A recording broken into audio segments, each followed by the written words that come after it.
जरा सोचिए, क्या हो अगर किसी के चेहरे पर वो लंबी हंसी खुशी का नहीं बल्कि आपकी मौत का इशारा हो। एक ऐसी मुस्कुराहट जिसे देखने के बाद इंसान का बचना नामुमकिन हो जाता है। कहानी की शुरुआत होती है एक मानसिक अस्पताल से। यहाँ हम मिलते हैं डॉक्टर रोज से। रोज एक बहुत ही मेहनती और सुलझी हुई डॉक्टर है जो अपने मरीजों की मानसिक हालत सुधारने के लिए दिन रात एक कर देती है। वो अपने काम में इतनी डूबी रहती है कि खुद अपनी नींद और सुकून की परवाह नहीं करती। लेकिन आज का दिन उसकी जिंदगी का सबसे भयानक दिन बनने वाला था। उसके पास लॉरा वीवर नाम की एक नई मरीज लाई जाती है। लॉरा एक पीएचडी स्टूडेंट है, समझदार है, लेकिन इस वक्त उसकी हालत देखकर लग रहा था जैसे उसने साक्षात यमराज को देख लिया हो। वो बुरी तरह कांप रही थी, पसीने से तरबतर थी और उसकी आंखों में एक अजीब सा पागलपन और खौफ था। रोज उसे शांत करती है और भरोसा दिलाती है कि वो यहाँ सुरक्षित है। लॉरा अपनी कांपती हुई आवाज में धीरे धीरे बोलना शुरू करती है और फिर वो जो बताती है वो किसी भी इंसान के रोंगटे खड़े करने के लिए काफी था। वो बताती है कि उसने कुछ दिन पहले अपने प्रोफेसर को खुदकशी करते हुए देखा था और उस दिन के बाद से वो चीज उसके पीछे पड़ गई है। रोज पूछती है, कौन सी चीज? लॉरा रोते हुए कहती है, वो एक इंसान की शक्ल में आता है। कभी वो मेरे किसी जानने वाले का चेहरा पहन लेता है तो कभी किसी अजनबी का, लेकिन मैं उसे पहचान लेती हूँ क्योंकि वो जो भी चेहरा पहन ले वो बस मुझे घूरता रहता है और मुस्कुराता रहता है। ये कोई आम मुस्कुराहट नहीं थी। लॉरा बताती है कि वो मुस्कान इतनी गंदी और भयानक होती है मानो वो कह रही हो कि आज तुम्हारी बारी है। रोज को लगता है कि लॉरा सदमे में है और हेलुसिनेशन का शिकार है, लेकिन तभी कमरे का माहौल अचानक बदल जाता है। लॉरा की नजरें कमरे के एक खाली कोने पर जम जाती हैं। वो बुरी तरह चीखने लगती है, कुर्सी से गिर जाती है और पीछे की तरफ घिसटती है मानो कोई अदृश्य शक्ति उसकी तरफ भड़क रही हो। वो चिल्ला रही थी, दूर रहो, मेरे पास मत आओ। रोज घबरा जाती है और मदद के लिए जल्दी से सिक्योरिटी को फोन करती है। कुछ पलों के लिए अफरा तफरी मच जाती है, लेकिन फिर अचानक सब कुछ शांत हो जाता है, बिल्कुल खामोश। रोज धीरे से पीछे मुड़ती है। लॉरा अब चीख नहीं रही थी, वो कमरे के बीचों बीच सीधी खड़ी थी। रोज धीरे धीरे उसके चेहरे की तरफ देखती है और वो नजारा देखकर उसका खून जम जाता है।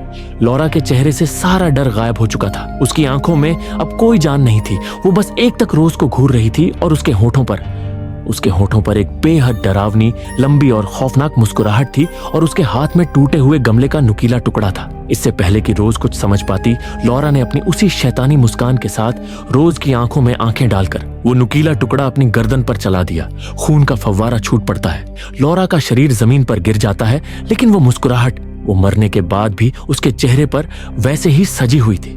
लॉरा की वो भयानक मौत और वो आखिरी मुस्कुराहट रोज के दिमाग में छप चुकी थी। पुलिस आती है, छानबीन शुरू होती है। डिटेक्टिव जोल, जो रोज का एक्स बॉयफ्रेंड भी है, उससे सवाल जवाब करता है। रोज उसे सब सच बताती है कि कैसे लॉरा डरी हुई थी, कैसे उसने किसी अदृश्य चीज के बारे में बताया और फिर उस खौफनाक मुस्कुराहट के साथ खुद को खत्म कर लिया। लेकिन पुलिस के लिए यह सिर्फ एक सुसाइड केस था। उन्हें लगा कि लॉरा मानसिक रूप से बीमार थी। रोज भी खुद को यही समझाने की कोशिश करती है कि वो सब बस लॉरा का पागलपन था, लेकिन उसके दिल के किसी कोने में एक डर बैठ चुका था कि जो लॉरा ने कहा था कहीं वो सच तो नहीं। थकी हारी और डरी हुई रोज अपने घर लौटती है। उसका घर बड़ा है, लेकिन आज वो उसे कुछ ज्यादा ही खाली और वीरान लग रहा था। वो फ्रेश होती है और खुद को शांत करने के लिए वाइन का एक ग्लास लेती है। घर में सुई गिरने जैसी खामोशी थी। रोज अपने किचन में खड़ी थी। उसकी नजर घर के अंधेरे कोने में जाती है। वहां परछाइयों के बीच उसे कोई खड़ा दिखाई देता है। रोज की धड़कनें तेज हो जाती हैं। वो गौर से देखती है। वो आकृति धीरे धीरे साफ होने लगती है। वो कोई और नहीं, लॉरा थी। वही खून से लथपथ चेहरा, वही फटी हुई गर्दन और होठों पर वही शैतानी मुस्कुराहट। रोज के हलक से चीख निकलने ही वाली होती है कि तभी अचानक कमरे की लाइट्स जल उठती है। रोज पूरी तरह चौंक जाती है और उसके कांपते हाथों से वाइन का ग्लास छूटकर फर्श पर चकनाचूर हो जाता है। सामने कोई भूत नहीं बल्कि उसका मंगेतर ट्रेवर खड़ा था, जिसने अभी अभी लाइट ऑन की थी। वो रोज की यह हालत देखकर हक्का बक्का रह जाता है। उसे समझ नहीं आता कि लाइट जलने पर रोज इतना घबरा क्यों गई। रोज गहरी सांसें लेते हुए खुद को समझाती है कि दिन भर के तनाव और लॉरा की मौत के सदमे ने उसके दिमाग पर असर डाला है। वो इसे सिर्फ एक बुरा वहम मानकर भूलने की कोशिश करती है, लेकिन वो नहीं जानती थी कि यह कोई वहम नहीं था। शैतान का खेल तो अभी बस शुरू हुआ था। अगली सुबह रोज ड्यूटी पर पहुंचती है। वो अपने केबिन में थी और फोन पर किसी से बात कर रही थी। सब कुछ नॉर्मल लग रहा था। बात करते करते वो टहलते हुए अपनी खिड़की के पास जाती है। रोज बेख्याली में खिड़की का पर्दा हटाकर नीचे बिल्डिंग के बाहर देखती है और तभी उसकी सांसें थम जाती हैं। नीचे सड़क पर लॉरा खड़ी थी। वो इतनी दूर थी, फिर भी रोज को साफ दिख रहा था कि लॉरा का चेहरा सीधा ऊपर रोज की खिड़की की तरफ उठा हुआ था। वो बिना पलक झपकाए रोज को घूर रही थी और उसके चेहरे पर वही खौफनाक लंबी मुस्कुराहट थी। रोज का दिल जोर से धड़कने लगता है। वो घबराकर अपनी नजरें वहां से हटाती है और खुद को समझाती है कि यह बस तनाव और नींद की कमी का असर है। थोड़ी देर बाद जब वो वार्ड के कॉरिडोर से गुजर रही थी तभी उसकी नजर एक कमरे में पड़ती है। वहां उसका मरीज कार्ल अपने बिस्तर पर अजीब तरह से बैठा था। वो बिल्कुल नहीं हिल रहा था। रोज उसके कमरे में जाती है और पूछती है, कार्ल तुम ठीक हो? उसकी आंखों में एक अजीब सा पागलपन था और होठों पर वही शैतानी मुस्कुराहट। वो बस मुस्कुराता रहता है, कोई जवाब नहीं देता। रोज थोड़ा असहज हो जाती है, लेकिन तभी कार्ल का चेहरा अचानक बदल जाता है। वो अपनी पूरी ताकत से चिल्लाना शुरू कर देता है, तुम मरने वाली हो, तुम जल्दी मरने वाली हो। उसकी आवाज इतनी भयानक थी कि पूरा वार्ड गूंज उठता है। कार्ल बिस्तर से खड़ा हो जाता है और पागलों की तरह रोज की तरफ बढ़ता है। रोज डर के मारे पीछे हटती है और जोर से चिल्लाती है, सिक्योरिटी, मुझे मदद चाहिए। स्टाफ दौड़ कर आता है और कार्ल को पकड़ लेता है, लेकिन वो लगातार रट लगाता रहता है, तुम मरने वाली हो। कार्ल के हमले के बाद हॉस्पिटल के हेड रोज की हालत देखते हैं। उन्हें लगता है कि लॉरा की मौत ने रोज के दिमाग पर गहरा असर डाला है। वो रोज की एक नहीं सुनते और उसे जबरदस्ती एक हफ्ते की छुट्टी पर भेज देते हैं। हॉस्पिटल से निकलकर रोज घर के लिए रवाना होती है। रास्ते में वो एक गिफ्ट शॉप पर रुकती है और अपनी बहन के बेटे के लिए एक खिलौना खरीदती है। थोड़ी देर बाद रोज घर पहुंचती है। शाम ढल चुकी थी और घर में गहरा सन्नाटा था। वो डाइनिंग टेबल पर बैठकर गिफ्ट पैक करने लगती है। घर इतना शांत था कि कागज की सरसराहट भी गूंज रही थी। प्यास लगने पर रोज उठकर किचन में जाती है और वाइन का एक गिलास भरती है और वहीं खड़ी होकर वाइन पी रही होती है कि तब घर का पिछला सिक्योरिटी अलार्म इतनी तेज और भयानक आवाज में बजता है कि रोज बुरी तरह चौंक जाती है। उसके हाथ से वाइन का गिलास छूटकर फर्श पर गिरता है और चकनाचूर हो जाता है। रोज बुरी तरह घबरा जाती है। अलार्म अभी भी बज रहा था। उसे लगता है कोई घर में घुस आया है। वो अपनी हिफाजत के लिए पास पड़ी, एक कैंची उठा लेती है। उसका पूरा शरीर कांप रहा था, लेकिन वो कैंची को हथियार की तरह पकड़कर अलार्म पैनल की तरफ बढ़ती है। जैसे ही वो अलार्म बंद करती है, घर का लैंडलाइन फोन बज उठता है। रोज डरते डरते फोन उठाती है। दूसरी तरफ से एक महिला की आवाज आती है, सिक्योरिटी कंपनी से बोल रही हूँ, हमें आपके पिछले दरवाजे से अलार्म सिग्नल मिला है, क्या आप ठीक हैं? रोज थोड़ी राहत की सांस लेती है और अपनी धड़कनों को काबू करते हुए कहती है, हाँ, वो शायद कोई गलती थी, मैं घर में अकेली हूँ। तभी लाइन के उस पार खामोशी छा जाती है और फिर उसी महिला की आवाज अचानक बदल जाती है। वो अब एक भारी और डरावनी आवाज थी, जैसे कोई शैतान उसके ठीक कान में फुसफुसा रहा हो, तुम्हें यकीन है तुम सच में अकेली हो? जरा पीछे मुड़कर देखो। रोज का खून जम जाता है। उसकी सांसें गले में अटक जाती हैं। वो डरते डरते बिल्कुल धीरे से पीछे घूम ही रही थी कि तभी फोन फिर से तेजी से बजता है। रोज का दिमाग सन्न रह जाता है। वो अपनी नजर नीचे अपने हाथ पर डालती है और उसकी चीख निकल जाती है। उसने अपने हाथ में कुछ पकड़ा ही नहीं था। वो तो बस हवा में हाथ लगाए एक ख्याली फोन पकड़े खड़ी थी। असली फोन तो अब भी टेबल पर रखा बज रहा था। वो पूरी बातचीत, वो सिक्योरिटी वाली, वो डरावनी आवाज, सब कुछ रोज के दिमाग का खेल था, या शायद वो साया अब उसके दिमाग के अंदर घुसकर उससे खेल रहा था। रोज घबराकर पुलिस को बुलाती है। पुलिस आती है और घर का कोना कोना छान मारती है, लेकिन वहां कोई नहीं मिलता, कोई सबूत नहीं, कोई घुसपैठिया नहीं। पुलिस को लगता है कि रोज अकेलेपन और स्ट्रेस की वजह से पागल हो रही है, लेकिन रोज जानती थी कि वो पागल नहीं है। वो समझ चुकी थी कि लॉरा ने मरने से पहले जो कहा था वो सच था। अब मौत उसके साथ लुका छिपी खेल रही है। पुलिस के जाने के बाद घर में फिर से सन्नाटा पसर जाता है। रोज को लगता है कि खतरा टल गया है, लेकिन तभी उसे एहसास होता है कि उसकी बिल्ली कहीं दिखाई नहीं दे रही। वो पूरे घर में उसे आवाज देती है, हर कोने में ढूंढती है, पर बिल्ली का कहीं पता नहीं चलता। रोज के मन में एक अनजाना डर बैठने लगता है। रात गहरी हो जाती है, लेकिन नींद रोज की आंखों से कोसों दूर थी। वो अपने लैपटॉप पर लॉरा के साथ हुए उस सेशन की ऑडियो रिकॉर्डिंग सुनने लगती है। कमरा बिल्कुल शांत था। सिर्फ लैपटॉप से लॉरा की डरी हुई आवाजें आ रही थीं। लेकिन फिर रिकॉर्डिंग के एकदम आखिरी हिस्से में, जहां लॉरा ने खुद को मारा था, रोज को कुछ ऐसा सुनाई देता है जिससे उसका खून जम जाता है। लॉरा की चीखों के बीच एक और आवाज थी, एक बहुत ही धीमी, भारी और शैतानी फुसफुसाहट। वो लॉरा की आवाज नहीं थी, वो कुछ और था जो उस वक्त उस कमरे में लॉरा के साथ मौजूद था। अगली सुबह रोज अपनी थेरेपिस्ट से मिलने जाती है। उसकी हालत बहुत खराब थी। वो डॉक्टर को बताती है कि कैसे उसे अजीब चीजें दिख रही हैं, कैसे एक श्राप उसका पीछा कर रहा है और उसे लग रहा है कि वो मरने वाली है। लेकिन डॉक्टर उसकी बातों पर यकीन नहीं करती।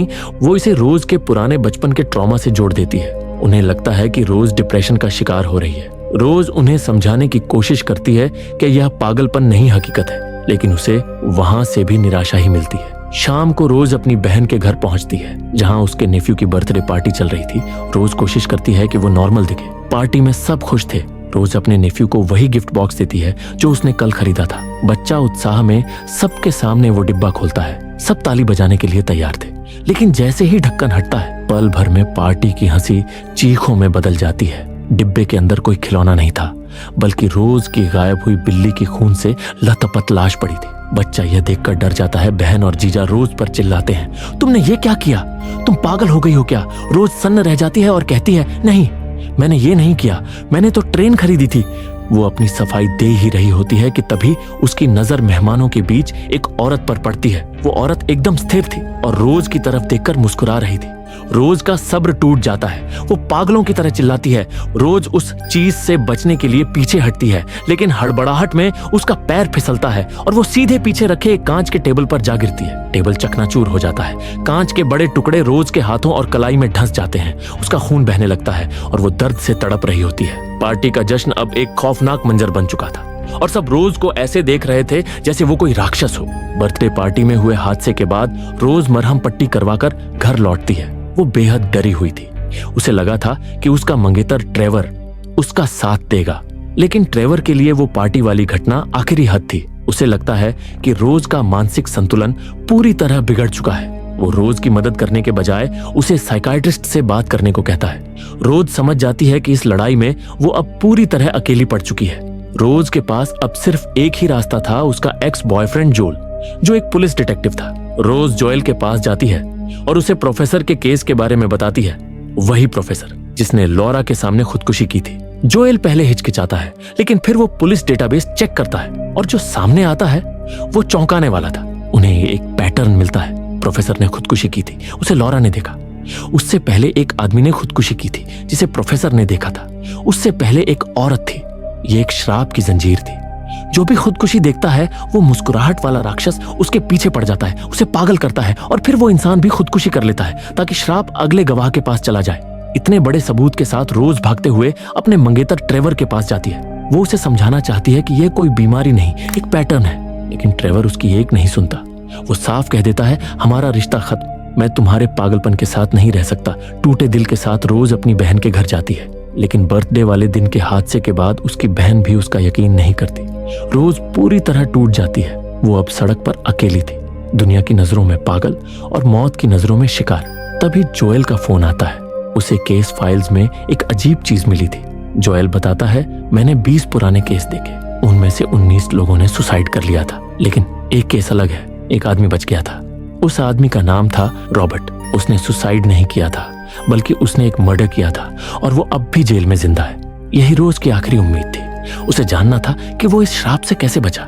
रोज और जोएल जेल की तरफ निकल पड़ते हैं। रास्ते में जोएल एक कड़वी सच्चाई बताता है। इन सारे केस में एक बात कॉमन है, जिस किसी ने भी वो स्माइल देखी वो एक हफ्ते से ज्यादा जिंदा नहीं बचा। और आज तुम्हारा चौथा दिन है। रोज के पास अब सिर्फ 3 दिन बचे थे। रोज अपनी डॉक्टर की पहचान का इस्तेमाल करके जेल के अंदर जाती है और रॉबर्ट से मिलती है। रोज अपनी असलियत छिपाते हुए रॉबर्ट से झूठ बोलती है। मैं यहाँ अपनी एक मरीज के सिलसिले में आई हूँ, उसके साथ भी वही हो रहा है जो तुम्हारे साथ हुआ था। वो चीज क्या चाहती है? रॉबर्ट उसकी बातों में आ जाता है और वो खौफनाक सच बताता है। वो चीज ट्रॉमा की भूखी है। अगर तुम्हारी उस मरीज को बचना है तो उसे वो देना होगा जो वो शैतान चाहता है, एक हत्या। वो समझाता है कि श्राप तोड़ने का सिर्फ एक ही नियम है, किसी और इंसान को मारना, और वो भी किसी गवाह के सामने। जब गवाह उस हत्या को देखेगा तो श्राप उसे पकड़ लेगा और तुम्हारी मरीज आजाद हो जाएगी। यह सुनते ही रोज अपना आपा खो बैठती है। वो भूल जाती है कि वो किसी और की बात कर रही थी और घबराहट में चिल्ला पड़ती है, नहीं, मैं ऐसा नहीं कर सकती, मैं कातिल नहीं बनूंगी। रोज के मुंह से यह सुनते ही रॉबर्ट का चेहरा बदल जाता है। वो समझ जाता है कि कोई मरीज नहीं है, बल्कि रोज खुद श्रापित है। रॉबर्ट बुरी तरह घबरा जाता है। उसे डर लगता है कि अगर रोज ने उसके सामने खुद को मार लिया तो वो गवाह बन जाएगा और श्राप वापस उस पर आ जाएगा। वो अपनी कुर्सी से कूदकर पीछे हटता है और पागलों की तरह चीखने लगता है। रोज वहां से भाग निकलती है। अब उसे पक्का पता चल चुका था कि बचने का एक ही रास्ता है, किसी का खून करना, लेकिन उसका ज़मीर उसे इसकी इजाजत नहीं दे रहा था। घर लौटकर रोज पुराने केसेस की छानबीन कर रही थी कि तभी उसकी थेरेपिस्ट वहां आती है। वो रोज को समझाती है, लेकिन उनकी बातों में एक अजीब सा ठंडापन था। वो रोज की आंखों में देखकर कहती हैं, रोज अब बचने का कोई रास्ता नहीं है, तुम्हें पता है तुम्हें क्या करना है। तभी रोज का फोन बजता है। वो फोन उठाती है और दूसरी तरफ से आती आवाज सुनकर उसका खून जम जाता है। वो आवाज उसकी असली थेरेपिस्ट की थी, जो घबराहट में रोज का हालचाल पूछ रही थी। अगर थेरेपिस्ट फोन पर है तो सामने कौन बैठा है? रोज धीरे से नजर उठाती है। सामने बैठी नकली थेरेपिस्ट के चेहरे से अब इंसानियत गायब हो चुकी थी। वहां थी तो बस वो ही लंबी शैतानी मुस्कुराहट। रोज उसे देखकर रोने लगती है और डर के मारे सोफे से नीचे गिर जाती है। वो चीज अपनी उसी शैतानी हंसी के साथ धीरे धीरे रोज की तरफ बढ़ती रहती है। रोज अपनी जान बचाकर चीखते हुए वहां से भाग जाती है। अगले सीन में रोज हॉस्पिटल की पार्किंग में अपनी कार में बैठी थी। उसके पास एक बड़ा चाकू था। उसने फैसला कर लिया था कि वो अपने एक पेशेंट को मारकर अपनी जान बचाएगी। वो घबराई हुई हॉस्पिटल के अंदर जाती है और सीधे उस पेशेंट के कमरे में घुसती है। वो पागलों की तरह उसे चाकू से गोद देती है। खून हर तरफ फैल जाता है। तभी उसका बॉस वहां आ जाता है और उसे देख लेता है। गवाह मिल गया। रोज को एक पल के लिए लगता है कि वो बच गई, लेकिन तभी रोज को एक जोरदार झटका लगता है। उसकी आंख खुलती है। वो अब भी अपनी कार में ही बैठी थी। न कोई खून, न कोई हत्या, वो सब बस एक सपना था। वो शैतान उसे कातिल बनने के लिए उकसा रहा था। रोज समझ जाती है कि वो किसी को नहीं मार सकती। अब उसके पास सिर्फ एक ही रास्ता बचा था, अपने पुराने वीरान घर जाकर इस खेल को हमेशा के लिए खत्म करना। रोज हिम्मत जुटाकर अपने उस पुराने वीरान घर में कदम रखती है। घर के अंदर का माहौल बेहद डरावना था। देखते ही देखते शाम ढल जाती है और वहां घना अंधेरा छा जाता है। रोज एक लालटेन जलाती है। तभी उसे बेडरूम से कुछ आवाजें सुनाई देती हैं। रोज डरते डरते वहां जाती है। सामने बिस्तर पर उसकी माँ बैठी थी, बिल्कुल वैसी ही जैसी मरने से पहले दिखती थी। माँ उसे देखकर रोने लगती है और कहती है, तुमने मुझे मरने क्यों दिया रोज? तुम मुझे बचा सकती थी। रोज का दिल पसीजने लगता है, लेकिन वो खुद को संभालती है और चिल्लाती है, तुम मेरी माँ नहीं हो, तुम बस मेरे दिमाग का एक खेल हो। रोज के चिल्लाते ही उसकी माँ चुप हो जाती है। धीरे धीरे उसके रोते हुए चेहरे पर एक बेहद डरावनी और शैतानी मुस्कुराहट आ जाती है। अचानक उसका शरीर बड़ा होने लगता है और वो एक विशाल शैतान में बदल जाती है। रोज डर के मारे पीछे हटती है और गिर जाती है। वो शैतान रोज के ऊपर चढ़ जाता है और उसका गला दबाकर उसे मारने लगता है। रोज का दम घुट रहा था, लेकिन तभी वो हिम्मत जुटाती है और जलती हुई लालटेन उस शैतान पर दे मारती है। शैतान के शरीर में आग लग जाती है। वो चीखने लगता है और पूरा कमरा आग की लपटों में घिर जाता है। रोज वहां से जान बचाकर भागती है और सीधे अपने एक्स बॉयफ्रेंड जोएल के घर पहुंचती है। उसे लगता है सब खत्म हो गया, वो जीत गई। लेकिन तभी जोएल रोज की तरफ देखता है और मुस्कुराने लगता है। रोज सन्न रह जाती है। जोएल हंसते हुए कहता है, मैं हमेशा तुम्हारे साथ रहूंगा। रोज जान बचाने के लिए वहां से फिर भागती है, लेकिन तभी उसे होश आता है। वो जोएल के घर में नहीं थी, वो अब भी उसी पुराने घर के बाहर थी। वो भागना, वो जीतना, सब बस एक छलावा था। तभी पीछे से असली जोएल उसे ढूंढते हुए वहां पहुंच जाता है। रोज का दिमाग इतना खराब हो चुका था कि वो असली जोएल को भी शैतान समझ बैठती है। वो डर के मारे वापस घर के अंदर भागती है और दरवाजा बंद कर लेती है, लेकिन उसे नहीं पता था कि असली शैतान तो अब भी घर के अंदर ही था। अंदर वो विशाल शैतान रोज के सामने खड़ा था। वो रोज के ऊपर झुकता है और अपना मुंह खोलता है, लेकिन यह कोई आम मुंह नहीं था। वो अपना जबड़ा फाड़ देता है, जिसके अंदर एक और मुस्कुराता हुआ चेहरा था और उसके अंदर अनगिनत जबड़े थे। रोज उसे देखकर चीख रही होती है। बाहर जोएल दरवाजा तोड़ने की कोशिश कर रहा था, लेकिन तभी वो शैतान रोज का जबड़ा फाड़कर उसके मुंह के रास्ते उसके शरीर के अंदर घुस जाता है, ताकि वो रोज के शरीर पर पूरी तरह कब्जा कर सके। तभी बाहर से जोएल दरवाजा तोड़कर अंदर आता है। उसे रोज अंधेरे में खड़ी दिखाई देती है। जोएल उसे बचाने के लिए आगे बढ़ता है।